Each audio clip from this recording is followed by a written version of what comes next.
Ја следите емисијава на Македонски корени од Сиднеј со вашите домакини Бети и Јон Треновски. Почитувани слушатели, почитувани Facebook пријателки, пријатели и наши ценети следбеници, како што знаете, секоја сабота оваа време е резервирано за разговор со наши гости. Денес чест и задоволство ни е да поразговараме со нашиот и ваш гостин, доктор Самуил Малчевски, универзитетски професор и политички аналитичар. Со господинот Малчевски ќе разговараме на теми кои се од општи интерес и за теми кои не засегаат сите нас без разлика каде и да сме. Токму така, почитувани, со господинот Малчевски ќе разговараме за третата техничка влада, за еуфоријата, за партискиот триумфализам и за етнонационализмот. Ќе разговараме за прекрашувањето на уставот од страна на техничкиот премиер Талат Џафери уште на првиот ден од неговата нова функција, за очекувањата од техничката влада пред се од оние кои доаѓаат од редовите на ВМРО ДПМН. Ќе зборуваме и за неизбежната тема околу поделеноста на про и антиевропски блокови, а ќе разговараме и за изборите и изборните коалиции и резултати, како и за политичката култура на политичките чинители.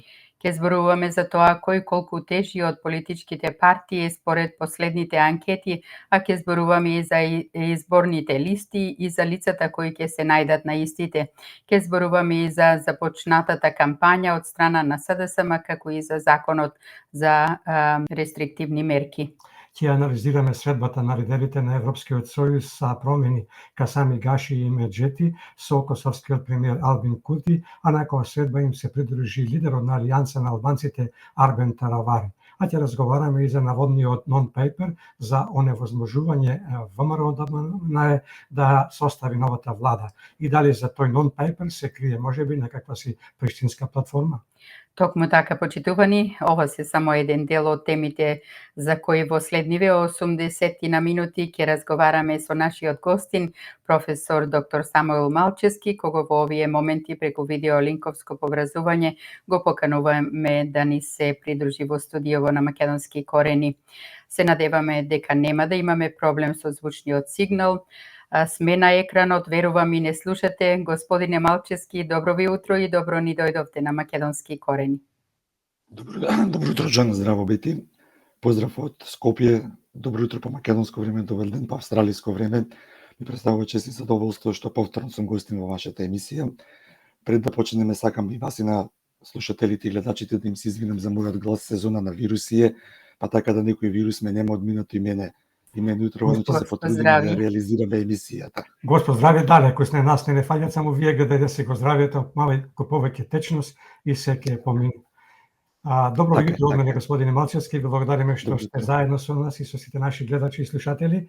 Навистина ни причинува голема чест и огромно задоволство што сте заедно со нас и со сите, како што рековме, слушатели и гледачи на Македонски корени. Се надеваме дека ќе го задржиме вниманието на сите нив и денес, како и во минатото. Па интересни теми има, доста збиднување има во Република Македонија, кои што треба да ги проследиме, да ги анализираме и да им ги прикажеме на вашите слушатели и гледачи оние реални состојби кои што моментално се случуваат во Република Македонија. Така. Македонија ја доби третата техничка влада и од тој ден до ден денешен раководството на ДУИ живее во еден вид на еуферија, а како резултат на изборот на Талат Џафери за технички премиер. Дали преку изборот на Џафери за технички премиер се покази демократијата, дали со ваквиот партиски триумфализам на ДУИ не врати во времето на етнонационализмот и дали ќе му се врати како бумеранг на овие избори. Како вие гледате на оваа ситуација, особено на изјавите кои доаѓаат од Речица, но и од другите албански политички партии, особено на оние кои се дел од власта? Каде ја ставате улогата на СДСМ за да дојде до ова држе кое што се случи? Дали се потврди оно што сите го коментиравме во изминативе 6-7 години, а тоа е дека СДСМ се однесуваше и се уште се однесува сервилно према ДУИ и меѓународниот фактор и е помалиот партнер во владата. Ќе му направили проблем на СДСМ, каков и во колкави размери? Како да знаевме дека сте малку разборени, па ви дадовме малку поголем простор да Добро интро. Гласот за прашањата после ова. Па мислам дека со текот на интервјуто полека ќе се оправам. Ајде да тргнеме едно по едно. прво да ова е трета техничка влада, но ова е прва техничка влада во која што суштински се изигрува законот за техничка влада. Ако вие добро го читате законот за техничка влада, треба премиерот или председателот на владата да биде предложен од најголемата владеачка партија, а тоа знаеме дека не е ДУИ, знаеме дека е СДСМ. Така да, од точно она што го рековте, по не знам кој пат се покажа дека СДСМ се сервилни во поглед на ДУИ. Мислам дека тука меѓународниот фактор нема никаква улога, е чистена внатрепартиски или меѓукоалициски договор помеѓу СДСМ и ДУИ. На страна од тоа што ваквиот формат на техничка влада, ова што се ми се случува сега е спротивно на уставот на Република Македонија и мислам дека е една пракса која што полека треба да замине во историја. Јас тука не можам само да го разберам раководството на СДСМ. Која е нивната стратегија? Што сакаат да постигнат со ова? Кој е, ајде да кажеме, политичкиот бенефит на СДСМ од целата ова ситуација? Упорно ги прашуваме и упорно никој од нив не ни одговара на овие прашања. Едино јас тука гледам можност или гледам дека раководството на СДСМ е свесно што ќе им се случи на предстојните претседателски и парламентарни избори и ова го гледа само како уште еден период за некој тендер, за некој договор во четири очи, да си вдомат некој нивен член од раководството на СДСМ во некоја државна институција и тоа се на штета на Република Македонија и на демократијата во Република Македонија. Талат Џафери како председател на Собранието на Република Македонија се покажа како едно тотално деструктивен лик кој што не го почитуваше ниту уставот, ниту законите, ниту деловникот на Собранието и од Собранието кое што треба да представува храм на демократијата направи една своја приватна журка. Дали со изборот на Талат Џафери за технички премиер ќе се смират или ќе се зголемат политичките тензии? Па видете, однесувањето на Талат Џафери покажа дека во минатото покажува дека тој е човек кој што е своеглав, се тера своја некоја си шашава политика. Знаете, кога он тоа го правеше во Собранието, каде што го снимаја 5-6 камери во секој момент и тоа во живо се пренесуваше на македонската радио телевизија. Се мислете што би правил Талат Џафери во владата, каде што нема камери, нема преноси во живо, како би се однесувал тој таму. Мислам дека тука ВМРО ДПМН направи еден добар потек, со тоа што во техничката влада стави своји кадри, силни авторитативни кадри, кои што доаѓаат со добар и професионален и политички бекграунд и мислам дека една од основните нивни задачи ќе биде точно да го спречи на девијатното однесување на Талат Џафери во владата. Како ќе ги прокоментирате изјавите на Ковачевски и Џафери за време на предавањето, но и тоа што Џафери за прв пат во улога на премиер воведот на првата владина седница го започна на албански јазик, за потоа конститутивната седница да ја води на двата јазика, на македонски и на албански. Дали Џафери повторно го прекрши законот за јазиците? Џафери го крши уставот, не го крши законот за јазиците, а законот за јазиците е спротивен на уставот на Република Македонија. Тој е закон кој што го донесоа СДСМ и ДУИ. Иако сите ние му укажувавме дека тоа што го прават е спротивно на уставот, гледаме дека тие во тој еден етнофолклор на Џафери пробува да си тера, пак да кажам, да ги кази законите, да го кази уставот, само за да добие некој глас плюс, само за да направат некоја шема. Знаете, они пред некое време ДУИ се брендираше и рекоа ние завршивме со рамковниот договор со етничките прашања, сега ќе сме зелени. Ама гледаме дека тоа во дадениот момент им требаше, не знам заради што, па последниве неколку месеци они пак се враќаат на тоа етничко прашање, што е штетно. Зошто се враќаат на етничкото прашање? Ако гледате што ДУИ направи изминативе 20 години во Република Македонија, ННДЗС е криминал и корупција. И тој криминал и корупција е на штета на сите граѓани на Република Македонија. Вие ако ги земите податоците од последниот попис, сме го дискутирале во претходни емисии, колку и да се спорни истите, покажуваат дека општините во кои што доминира ДУИ или во кои што ДУИ е раководство на општинско ниво изминатите години драстично се селат. Значи вие имате од 40, 50, 60% иселување ако направиме паралела со пописот во 2002 година. И кога ќе видите во една таква ситуација, кога ДУИ нема што практично да направи, они пак се враќаат на тој, јас го викам турбо фолк национализам. Пак ние во 21 век, кога луѓе почнат на месечината додат, кога имаме страшен развој на роботика, на наука, на вештачка интелигенција, ние се враќаме или се навраќаме на некои прашања од 19 век. И тоа е безидејност. Тука ние немаме ништо друго освен една безидејност во раководството на ДУИ.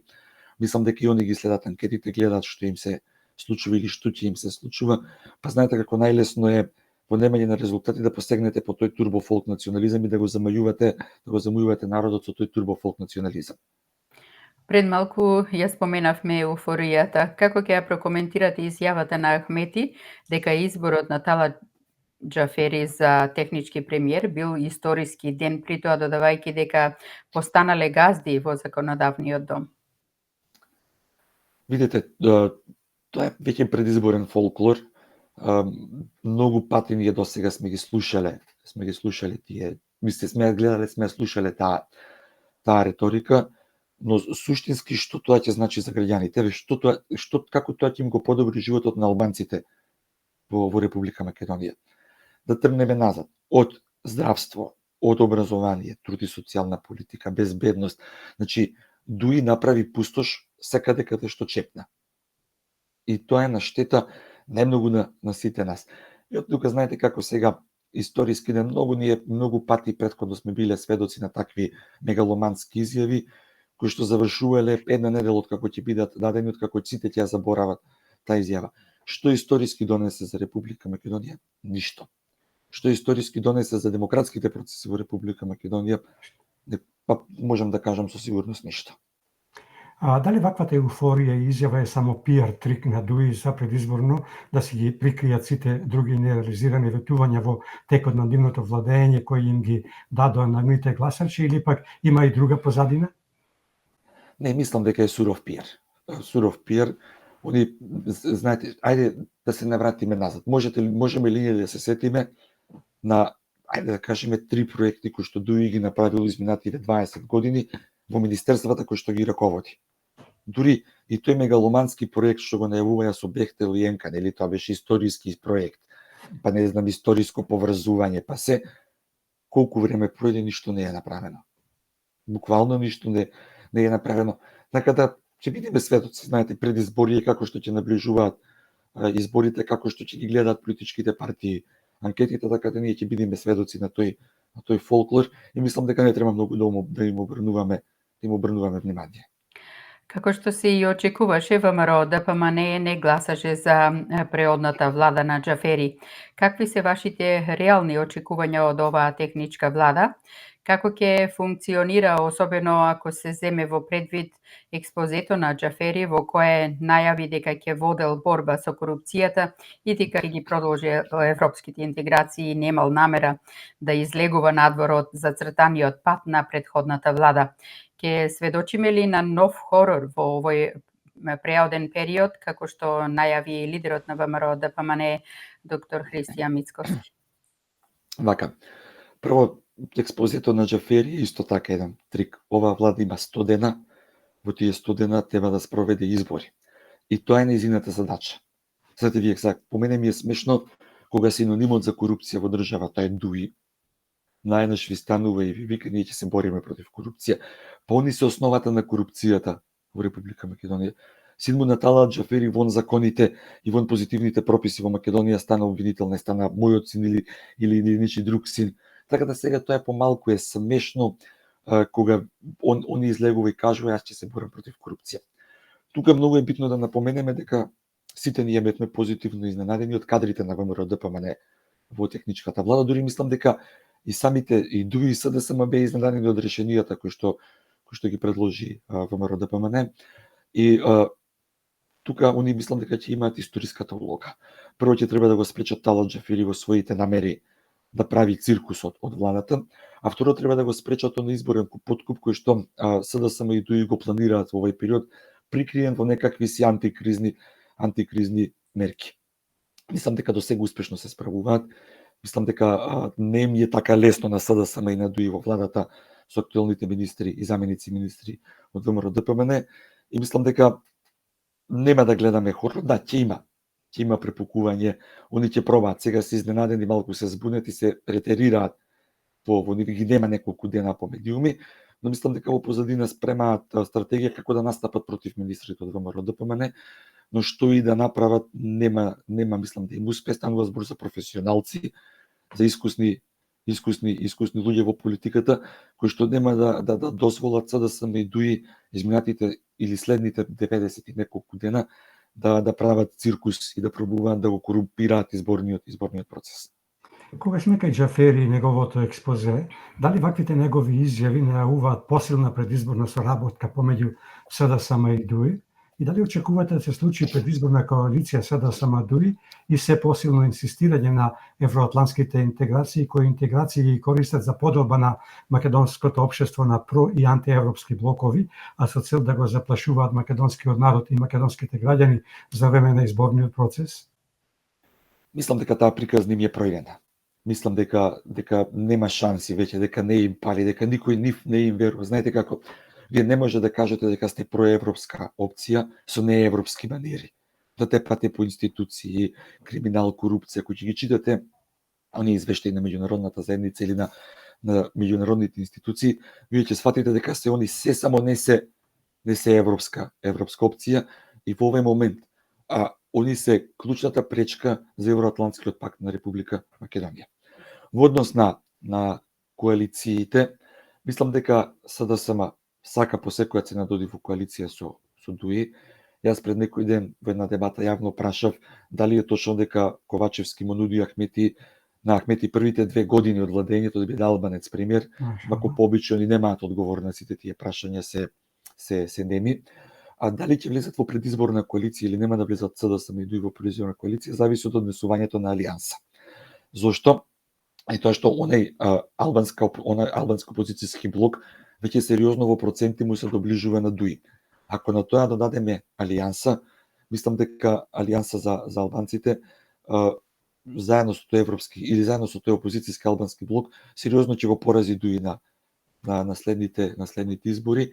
И затоа е молењето на ДУИ за коалиција со алијанса. Ако не им испадне коалицијата со алијанса, мислам дека они ќе одат во коалиција со СДСМ, но тоа што од таа коалиција мислам дека најголема политичка профит има движењето на Максим Димитриевски, зашто многу искрени социјалдемократи во Македонија нема да ја поддржат таа коалиција и ќе останат да гласаат за, ајде да кажем, новата социјалдемократска партија или идеологија, знам како год да се вика движењето на Максим Димитриевски, знам се вика, и мислам дека ако се случи на таква коалиција, најмногу ќе профитира Максим Димитриевски неговото движење.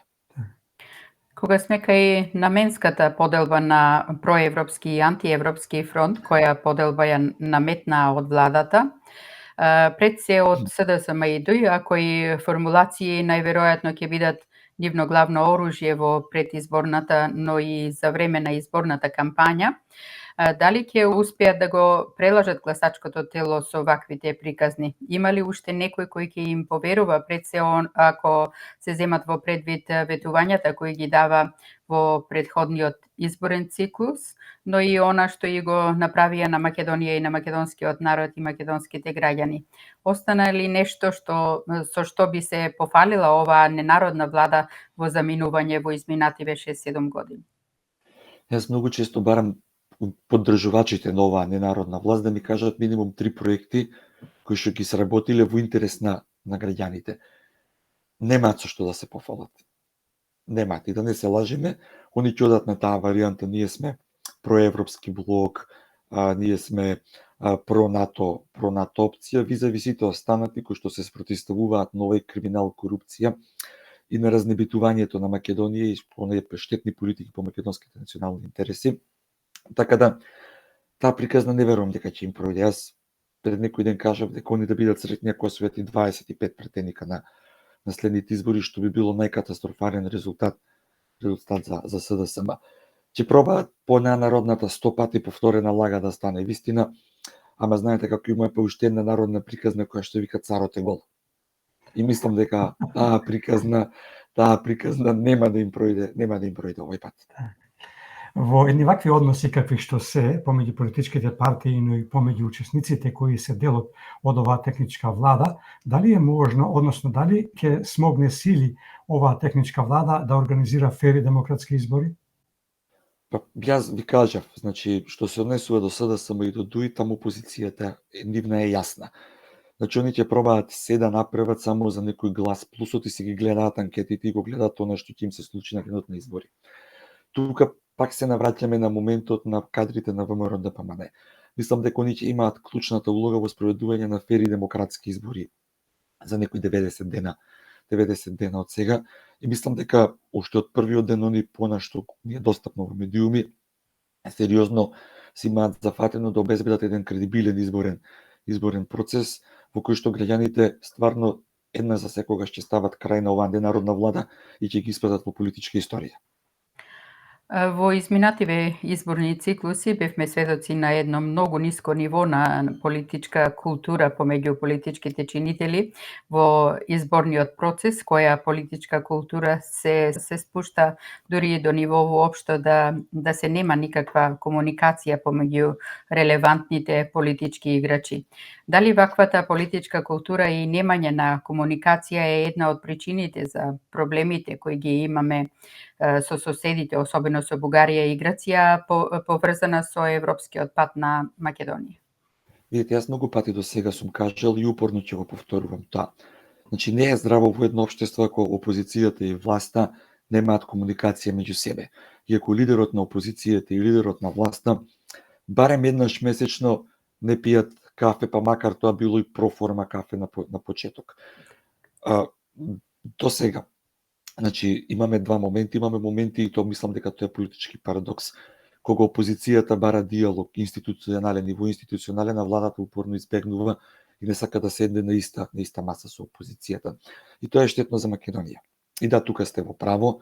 Значи, отсуството на еден таков диалог значи и отсуство на стратегија, отсуство на политики, на конзистентни политики во интерес на Република Македонија, и тоа става поле за многу странско влијание остава поле. Знаете, како кога некој гледа дека некој е разединет и не може да се договори внатре во самата држава, тоа значи дека и сериозно е наушен кредибилитетот и меѓународно.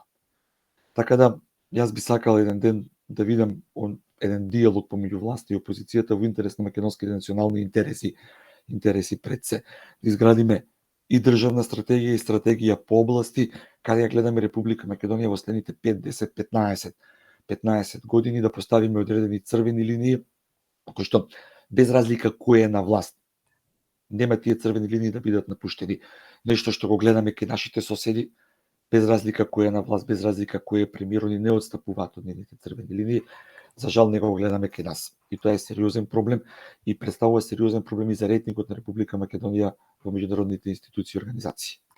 Зошто и со која цел оние од владата, која сега е во оставка, но и оние од техничката влада, пред се функционерите на СДСМ и ДУИ, но и од парламентарното мнозинство, толку жестоко го туркаат наративот околу тоа дали премиерот или министрите биле албанци или македонци, наместо да зборува дали некој од нив ги исполнува или не ги исполнува основните квалитети и карактеристики за таа функција. Дали Талат Џафери ги исполнува тие основни критериуми за квалитет и карактеристика, односно дали е избран по мерит системот за да одговори на задачата технички премиер? Ајде прво од последното прашање, не Талат Џафери е чист политички договор помеѓу СДСМ и ДУИ, и мислам дека тој договор е на штета на демократијата во Република Македонија, ниту исполнува критериуми, ниту можеме да кажеме дека има знаење, вештини и компетенции да ја обавува функцијата технички премиер. Наративот кој што го наметнуваат СДСМ и ДУИ, или тој етнички наратив, е само заради тоа што јас многу пати и многу често до сега сум зборувал, кој ќе ги видите нивните биографии, станува збор за шупливи луѓе со шупливи биографии, кои што не можат да се пофалат ниту со професионални, ниту со приватни успеси. И кога вие немате со што да се пофалите, тогаш пак посегнувате по едно прашање кој што е горчливо на Балканот, тоа се етничките квоти, етничките поделби.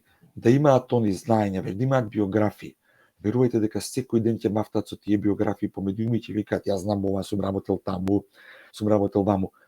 А кога ќе ги реалност е дека кога ќе ги погледнете нивните биографии, ќе сватите дека станува збор за луѓе кои што во животот вареле кафе по штабови и станале функционери. Тоа се нивните две две карактеристики. Ниту приватни, ниту професионални успеси имаат. Многу често, ако не и секогаш, изјавите кои доаѓаат од албанските политички партии се испревртени во однос на она што го изјавуваат од опозицијската ВМРО, ДПМН и Коалицијата за обнова на Македонија и ги насочуваат кон некаква си наводна албанофобија. Таков е и случајот со изјавите околу изборот на Талат Џафери за технички премиер. Јавноста е сведок дека ВМРО ДПМН никогаш нема речено дека се против Талат Џафери, бидејќи тој е албанец, туку дека се против неговиот лик како поединец кој не ги почитува законите и деловникот за работа во собранието и дека доаѓа од политичката партија ДУИ, каде што врвот на таа партија ја тресат секојдневни афери за криминал и корупција. Па тоа е точно, секогаш кога ние ќе зборуваме за корупција, која што е синонимот за корупцијата е ДУИ, секогаш они посегнуваат по албанофобијата. Ама ние зборуваме за корупција, ние не зборуваме за етничко прашање. Ама нив најлесно им е да се скријат позади некаква си албанофобија која што никој не ја гледа во Република Македонија, освен раководството на ДУИ. И тие се тие прашања кои што се прашања од некој си 19 век, кои што за жал ДУИ се уште се наоѓа таму. Точно е дека никој од нас нема против албанците во Република Македонија. Но најте ние да зборуваме за суштински прашања, да прекинат ДУИ и СДСМ да не замајуваат со некакви етнички прашања, со некаква си албанофобија. Не постои, ја нема. Ние зборуваме за криминал, зборуваме за корупција и зборуваме за заштита на македонските национални интереси, нешто што СДСМ и ДУИ не го прават цел изминат период.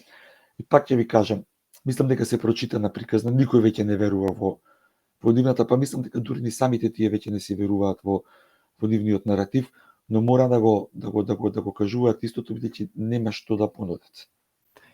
Господин Морчевски, сакам да ве прашам нешто кое што не е поврзано со математиката или равенка со две непознати и воведување на трета непозната. Е со новинарите, каде што почесто и вие гостувате таму. Зошто поголемиот дел од новинарите на дебатните емисии не реагираат на ваквите испревртени изјави кои не кореспондираат со вистинските изјави? Видете, не знам да ви кажам, мислам не сум нивен потпарол, не можам така да кажам која е политиката на одредени медиуми и зошто го прави тоа, но мислам дека секој еден кој што гостувал во емисија се спротивставува на тој фолклор кој што ни го нудат ДУИ и СДСМ, отворено се спротивставувал на таквите изјави, па дури јас лично отворено сум се спротивставувал и сум кажувал дека никој нема ништо против албанците во Македонија, но да, имаме против ДУИ, против криминалот на СДСМ и ДУИ и се бориме и ќе се бориме против тоа понатаму. Зборов ми беше за новинарите кои што не реагираат, а знаат дека не е така. Видете, има новинари кои што реагираат, има новинари кои што не реагираат. Не можеме сите да ги ставиме во една кошница.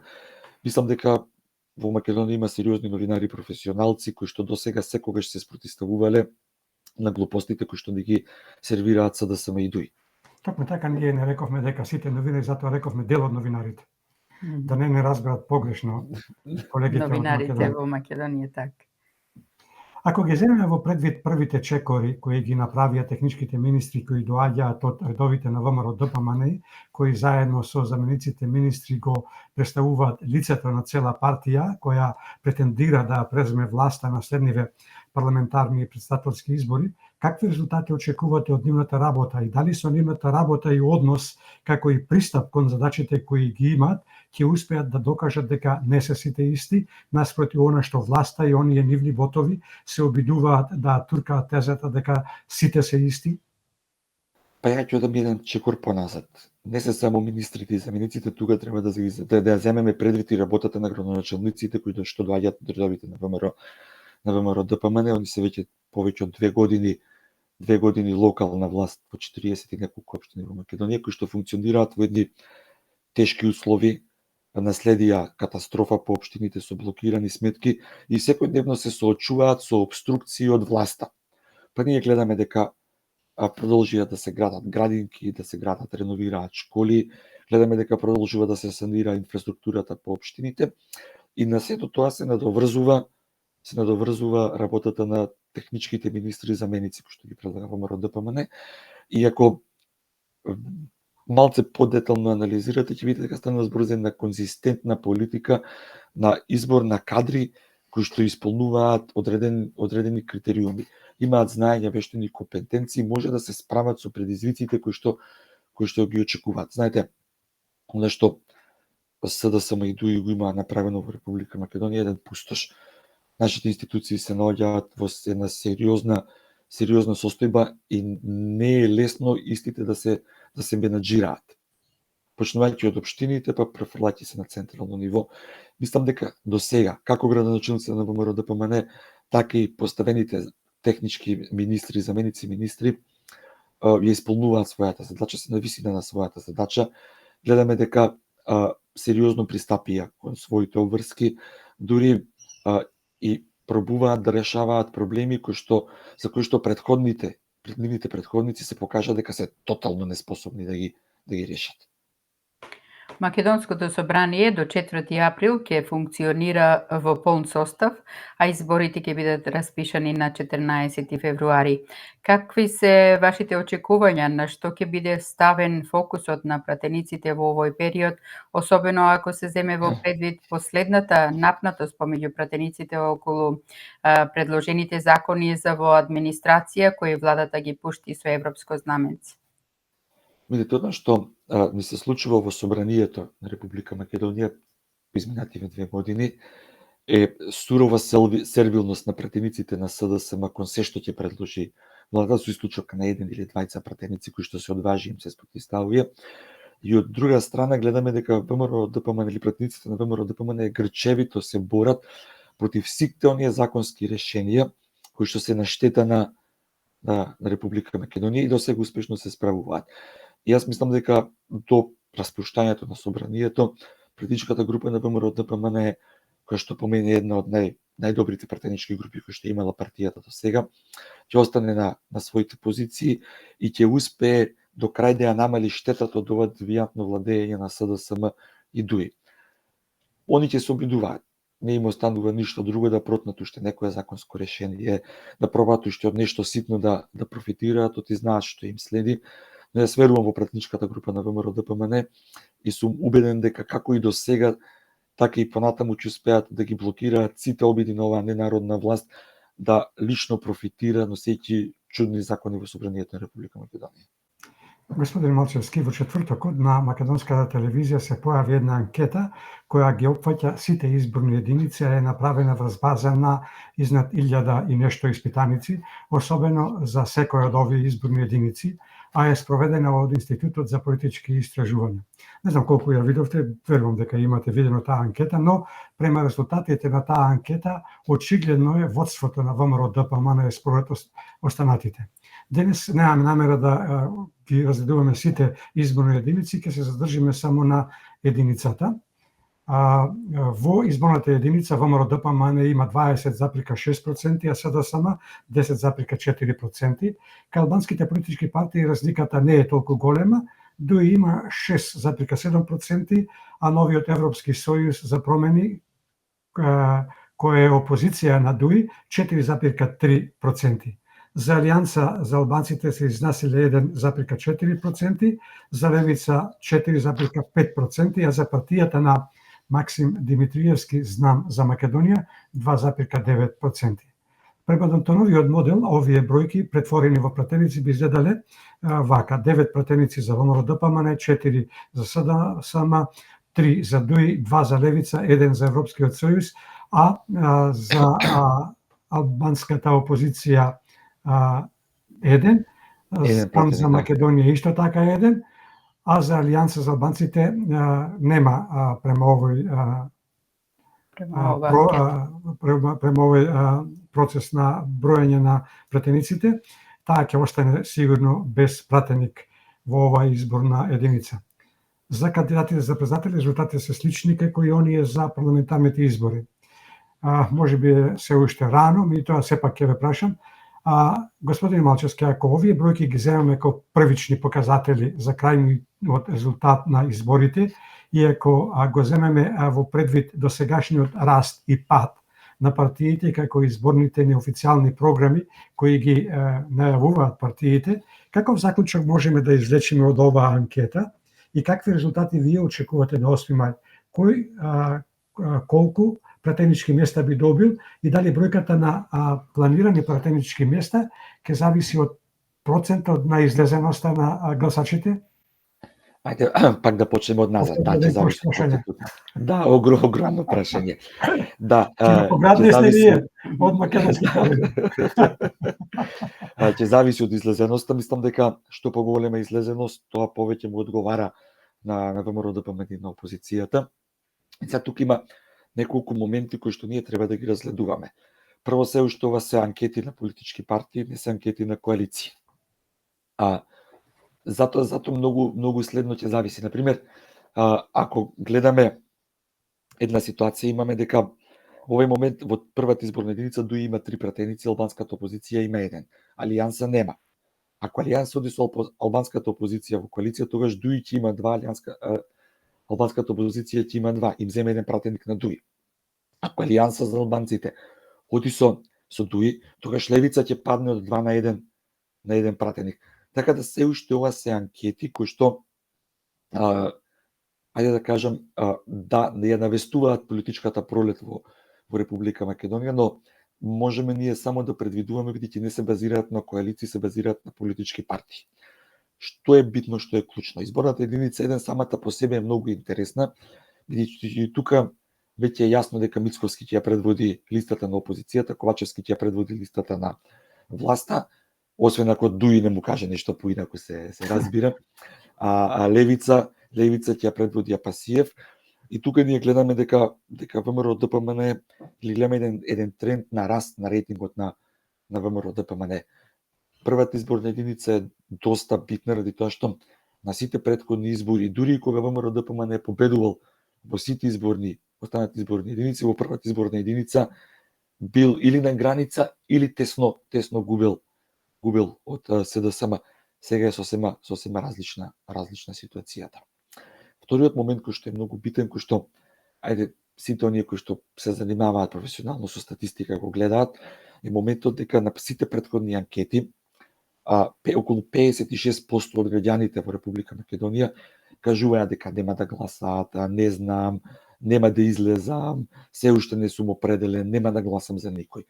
Нова анкета, тој процент е паднат на 44%. Значи веќе граѓаните се определуваат. И сега кога гледате дека се определуваат, гледате како се движат процентите. Расте поддршката на опозицијата предводена од ВМРО-ДПМН, паѓа поддршката на власта предводена од СДСМ и ДУИ. Или имаме еден тренд на константен пораст на поддршката на ВМРО-ДПМН и еден тренд на константен пат на поддршката на СДСМ.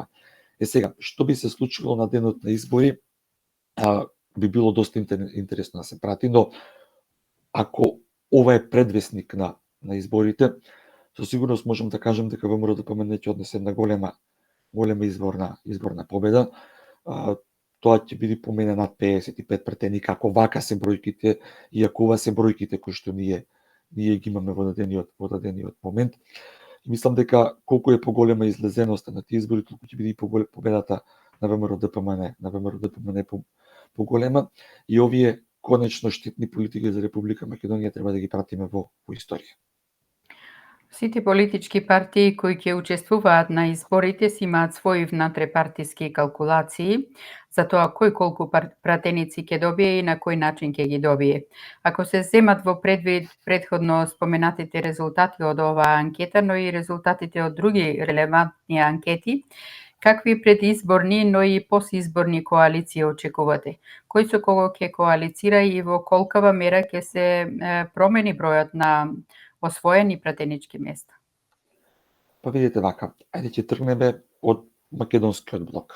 ВМРО-ДПМН има една стабилна коалиција со која што изминативе 7 години е веќе во комуникација, тоа е коалицијата за обнова на Македонија. До сега има само една политичка партија напушена таа коалиција ради лични лукративни причини на претседателот на таа политичка партија. СДСМ гледаме дека нивната коалиција не е баш така хомогена. Дојдоа со една коалиција на власт, ама гледаме дека многу тие партии полека ја напуштаат таа коалиција на СДСМ и очекувам дека поддршката за нив дополнително ќе опаѓа. Лидерот на опозицијата Мицковски најави дека прво ќе разговара внатре во постојната коалиција, потоа ќе разговара и со сите оние кои што ќе сакаат да се придружат на таа коалиција. И од тука очекувам дека поддршката за опозицијата во следниот период ќе расте. Тоа ќе значи нормално и поголем број на пратенички места. Во албанскиот блок во овој момент се ќе зависи од однесувањето на алијанса. Ние треба до крај да бидеме искрени на нашите слушатели. Во овој момент во алијанса е на повидок еден сериозен раскол помеѓу Таравари и Села, или Таравари од една страна, Села и министерот Лога од друга страна. Таравари сака да оди со албанската опозиција или додат независни како независни листи, а Села сака да оди со ДУИ или додат како независни листи. Мислам дека во овој момент ако одат со своји независни листи, нема да го постигнат резултатот од претходните избори, тоест би значило и политичка пропаст на алијанса за албанците. Ако одат во коалиција со Европскиот сојуз за промени, мислам дека се викаше, не ме држите точно за збор, на Меджити, Гаши и Бесими, тогаш мислам дека тој блок сериозно ќе му се доближи на ДУИ, ќе го победи ДУИ на следните избори, што би значило и крај на владењето на изминатите 20 години владење на ДУИ. Така да допрва ќе бидат интересни да се пратат резултатите, поготово во првата, втората и шестата изборна единица, каде што имаме еден интересен конгломерат на политички партии, поготово што пример во втората изборна единица движењето на Максим Димитриевски има една сериозна база. Ако по овие анкети во првата изборна единица има еден пратеник, тогаш со сигурност во втората изборна единица може да се надева на 2, па дури и на 3 пратеници. Исто така ВМРО ДПМН е доста силна во третата, четвртата и петтата изборна единица. Се уште ги немаме носителите во тие изборни единици, но ако може да видиме или ако можеме да цениме по она што ни е најавено во јавност, мислам дека и како ВМРО ДПМН ќе однеси победи во тие изборни единици, мислам дека СДСМ ќе нема ни шанса да му се ни оддалеку да му се доближи во тие изборни единици, но да почекаме да ги видиме коалициите, да видиме што ќе донесат коалициите и потоа можеме да правиме муабет за малце поинакво предвидување на следните избори. Калкулации, така. Колку на резултатите во изборите ќе делуваат носителите на листите, но и личностите кои ќе се најдат на тие листи и од што ќе зависи формирањето на следната влада? Мислам дека носителите и тие кои што ќе се најдат на листи во голема мера ќе имаат улога пред се да се придобијат оние неопределени гласачи, како и изборните програми или решенијата кои што партиите ќе ги понудат за проблемите кои што ги тиштат граѓаните во Република Македонија. Мислам дека, знаете како после избори, сите ќе сакаат да бидат со победникот. Сите. Победникот е јасен кој ќе по овие анкети веќе се гледа кој ќе е победник и мислам дека ако ВМРО ДПМН и Христијан Мицковски одат над 55-56 претендика, тука мислам дека ќе бидат многу комотни во формирањето на следната влада и по мене во голема мера тоа ќе зависи од излезеноста. Ја сакам да патам еден јасен апел до сите. 8 мај е денот во кој што треба да биде поразена оваа погубна политика за Република Македонија, а тоа можеме да го направиме само со гласање на избори и никако поинаку. Пред некој ден лидерите на Сдружената албанска опозиција имаа средба со косовскиот премиер Албин Курти, а со нив заедно беше и лидерот на Алијанса на албанците Арбен Таравари, иако на истиот ден во Приштина беше и лидерот на ДУИ Али Ахмети. Претпоставувам дека таквата средба беше насока на некаков обид за да се убедат за некакво коалицирање, а по средбата немаше конкретни изјави за некаков договор. Дали имате точни информации за причината за таа средба и кои се вашите очекувања? Дали АНСА ќе оди во коалиција со СДСМ и ДУИ или само со ДУИ, или самостојно ќе настапи, или пак ќе го убедат да оди во коалиција со Европскиот фронт за промени, а тоа се на Гаши Касами и Меджити, ќе ни се родили уште една платформа, но овој пат приштинска. Вие малку одговоривте на ова, меѓутоа Да, ние сме подолго време не одговори во целост на се. Ние сме Да. подолго време и сведоци тука на имаме веќе еден нов момент, тиранска замена со приштинска.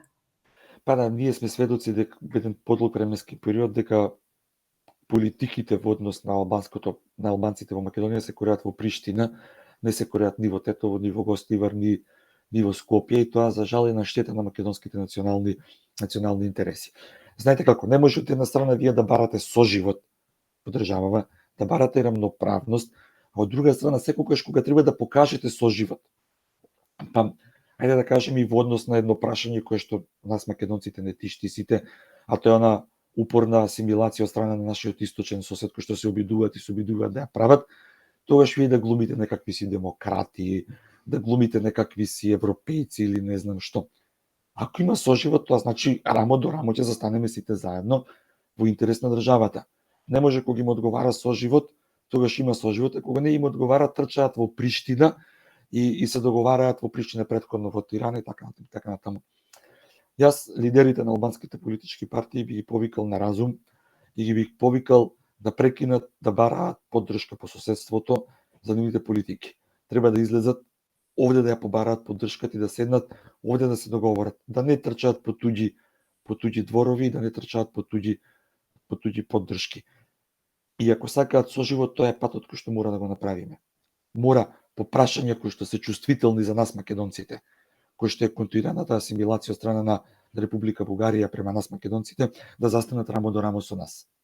А не да бараат поддршки во Приштина или да се повикуваат на некакви си европски евролатански патишта. Во однос на коалициите веќе го дадов одговорот да не се повторува. Така. Како ќе ја прокоментирате изјавата на Ахмети дека албанците во Македонија не биле подготвени да имаат председател албанец? Видете, пак е тоа изјава дадена во едно предизбори, еден фолклор кој што за жал го слушаме многу често од Али Ахмети, секогаш кога треба да го искористи во некаква си изборна, ајде да кажеме, корист. Мислам дека не е битно.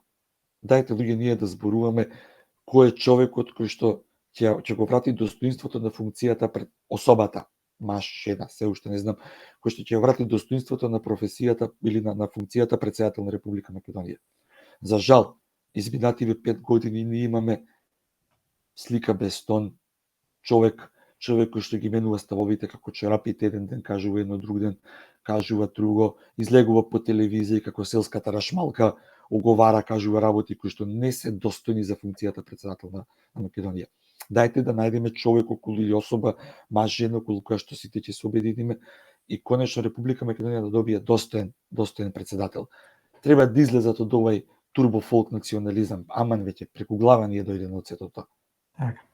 Дали посетата на Ахмети во Приштина во изден кога таму се наоѓаа лидерите на опозицијскиот блок, како и неговата изјава која даде на Косовската национална телевизија околу председателскиот кандидат, е поради страф од Европскиот сојуз за промени? Да, апсолутно да. Значи, ние ако ги гледаме бројките, гледаме дека тој сојуз за европски промени или таа албанска опозиција во континуитет му се доближува на ДУИ. Ако на тоа пак ќе напоменаме да дадеме и алијанса за албанците, гледаме дека ДУИ може на следните избори да претрпи и пораз, сериозен пораз. Така да мислам дека присуството на Ахмети таму е само за да се спречи таа коалиција, да се превенира можноста да тие луѓе седнат на заедничка маса, разговараат, направат коалиција и го победат ДУИ на следните избори. Има една народна која што вика страф лозија чува. Ова е класично однесувањето на Ахмети, класично ни го покажува тоа. Колку се практични македонските народни поговорки. Многу. И колку може од нив да се учи ако некој сака да учи. Така. Па знаете како, јас многу сум учел од тоа што мојот дедо, веќе е покоен, Бог да го прости, многу долго време ги собираше и тие и песни и умотворби, така да многу сум читал од сите нив и се обидувам секогаш кога имам некоја дилема да пробам да искористам нешто од тие народни умотворби. Така. СДСМ ја почна својата кампања. Пред да се прашаме, предлагам да ја слушнеме изјавата на Ковачевски. Подготвени сме за нова победа.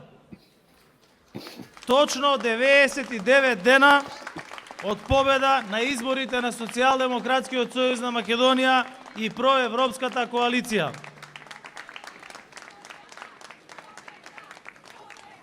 Победа! Победа! Ајде ве чујам сега! Победа! Победа! Победа! Победа! Победа! Како ќе ја прокоментирате оваа изјава на Ковачевски дека на 99 дена пред изборите СДСМ и проевропската коалиција биле подготвени за нова победа? Во кој свет живее Ковачевски, бидејќи и од атмосферата која ја видовме на оваа видео обраќање сосема е јасно дека неговиот сон нема никогаш да се оствари. Знаете како, ако не би бил политичар, би бил добар циркузант. Гледајте го однесувањето негово, мислам, јасно е се. Мислам дека се влезени во еден вртлок на лаги и на манипулации, се лажат меѓу себе. Така се лаже и на локалните избори пред 2 нешто години. На крај изгубија катастрофално и на 8 мај ќе изгубат катастрофално. Така да знаете како, ајде пак да се навратиме, како беше она гладна кокошка прососонува. Да. Ова е класично тоа е. Мислам, и самиот гледате дека и луѓето што се околу него не веруваат во тоа што го зборува тој. Очигледно Ковачевски ги загубил розевите наочари. Па, очигледно. Како гледате на информациите кои поструија во јавноста дека досегашните министри, пред се во Министерството за внатрешни работи, во Министерството за труд и социјална политика, како и во Министерството за информатичко општество и администрација, на ден пред да напуштат позицијата, поделиле илјадници решенија за вработување, но и субвенции? Политичка корупција. Ние претходно многу често го зборувавме сето тоа, дека они ќе се обидат сега со некакви си антикризни мерки, кои што врска немаат од мерки, да пробаат да корумпираат или да купат дел од гласачите. И вториот момент тоа беа конкурси кои што беа распишани пред Нова година, едно чудо конкурси за вработување, да се обидат малце да ги хомогенизираат своите редови или да се обезбедат некаков си минимум на број на гласови под кој што нема да паднат. Мислам дека таа политичка корупција за жал е на штета на Република Македонија и на институциите во Република Македонија. Ние многу често ги читаме извештаите од релевантни меѓународни институции во кои што јавната администрација точно ја посочуваат дека е превработена, дека е пренатрупана и не е функционална. Кога на тоа ќе ги додадете сите овие нови вработувања, сваќате дека нив не им е гаѓа ни за Европа, ни за институции, ни за ништо.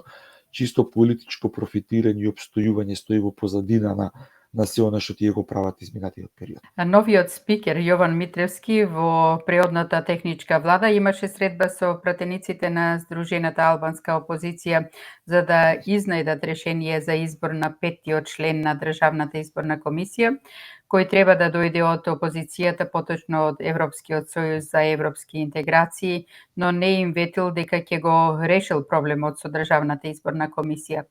Зошто се уште од парламентарното мнозинство калкулираат со изборот на 5-тиот член во ДИК? Какви се вашите очекувања околу овој проблем? Значи, Државната изборна комисија се формира по клуч. Има колку членови дава власта, колку членови дава опозицијата. 7-миот член, кој што треба да е албанец, треба да биде од редовите на албанската опозиција. До сега беше актуелниот министр за правда Лога, кој што доаѓаше од Алијанса за албанците, но Алијанса за албанците претходно беше опозиција. Сега е дел од владеачката коалиција. И по мене малку се смешни изјавите нивни дека тие биле опозиција во власт. Мислам, која парламентарна демократија го нема нигде сето тоа се живи глупости. Она што СДСМ го прави изминатиот период, се обидува да им угоди на Алијанса за албанците. Оти им требаат нивните пратеници во собрание за да можат да им ги гласаат законите. Затоа и за тоа 7-мо место имаме предлог и на Алијанса за албанците, имаме предлог и на Европскиот сојуз за промени и тука се кршат копјата, иако ситуацијата е јасна. Тоа 7-мо место треба да припадне на Европскиот сојуз за промени.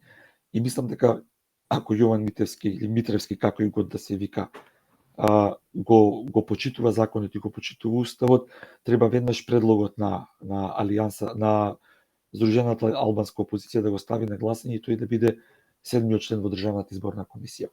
Од аспект на функционирање на ДИК, мислам на Државната изборна комисија, самиот председател на комисијата кажа дека оние со 6 члена може да функционираат и да обезбедат кредибилен изборен процес. Дали тоа ќе влијае на изборниот процес? Нема да влијае, но по не знам кој пат СДСМ покажува дека е премногу сервилна и дека ниту почитува закони, ниту почитува правила. Ги интересира суров интерес. Во овој момент интересот им е да ги обезбедат пратениците на Алијанса за албанците и ги гласат законските решенија во собрание. И нема ништо друго и затоа гледаме дека се спремни да ги кршат законите. Во јавноста излезе информација дека се припрема нон-пейпер за сите албански партии за да го бойкотираат, односно да го спречат ВМРО-ДПМН да формира влада. Да речеме дека ова се само шпекулации и дека до тоа нема да дојде. Како гледате дури и на помислата да се обединуваат политичките партии по етничка основа? Како ќе реагираат доколку се направи нон-пейпер за коалицирање на сите македонски политички партии контра албанските политички партии и како тоа ќе делува врз меѓуетничките односи, господин Малчевски? Видете, значи, ајде вака да тргнеме од едно по едно. Прво, така наречениот нон-пейпер го пласираја периодниците на власта во Република Македонија.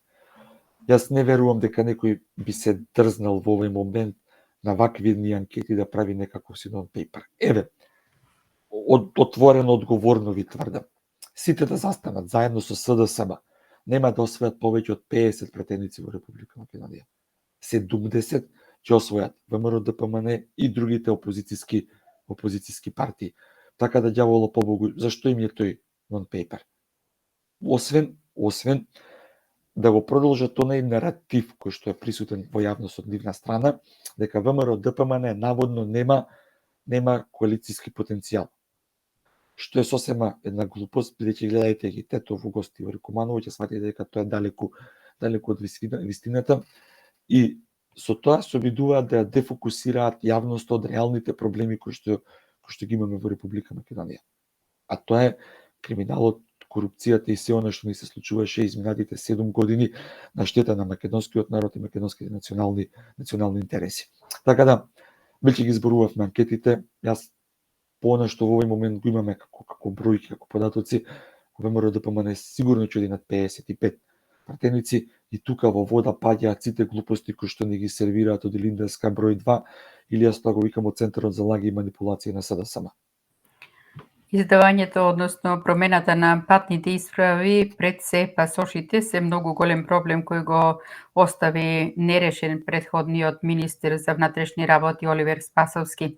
Пред се за македонските граѓани кои се надвор од Македонија, кои немаат двојно државјанство и не ќе можат да се вратат дома. Тука се и македонските граѓани кои имаат потреба да патуваат во други држави за да си ги посетат нивните најблиски, било тоа да е за радост или тага. Како гледате на овој проблем? Ке може ли нешто да направи техничкиот министер за внатрешни работи Панче Тошковски? Ајде пак едно по едно. Прво, промената на патните исправи на документацијата следи после оној квислински договор што го потпиша во Преспа, против кој што јас сум се борел, се борам и ќе се борам понатаму, зашто не може вие да верувате во демократија и во демократски процеси, во човекови права, а од друга страна да сте заложник на еден таков договор. Но, по не знам кој пат оваа влада покажа дека за ништо друго не е способна, освен за дивните лични интереси и за криминал и корупција. Затоа и институциите функционираат така како што функционираат и затоа го направи овој проблем кој што го направија. Оливер Спасовски се покажа како крајно неспособен министер, кој што остави не само овој, остави еден куп други проблеми во Министерството за внатрешни работи. Видовме една проактивност од министерот Панче Тошковски. Видовме дека он веќе почна да го решава проблемот, но знаете како тоа не може да се случи преку ноќ. Не може ние да очекуваме дека некој со магично стапче ќе направи тинк и ќе го реши проблемот. Потребно е време да се реши сето тоа, но добро е што работите полека почнуваат да се придвижуваат во позитивна насока. Зборувам од аспект на почитување на она основно човеково право. Дали сум за промена на патните исправи? Апсолутно сум против сето тоа. Иако оваа влада на СДСМ на ДУИ тоа ни го наметна како проблем со кој што допрва ќе треба да се справуваме. Јас и многу пати и претходно сум го дискутирал сето тоа во вашата емисија. Мислам дека, знаете како, првата генерација политичари на СДСМ ние направија приватизацијата, до ден денес се справуваме со последиците од приватизацијата. Втората генерација политичари на СДСМ ни направија фалсификат попис и не чудна, него тотално нелогична територијална распределба, до ден денес се справуваме со сето тоа. Третава генерација на СДСМ да ги донесе Преспа и бугарскиот договор, последици со кои што многу долго во временски период ќе треба да се бориме и да се справуваме, но дека јас сум оптимист, нема да се откажам и понатаму ќе продолжам да се борам против се што е на штета на македонските национални интереси. Господин Малчевски, сакам да прашам нешто, да се добра на прашањето на Бети, ако нема ништо против Бети.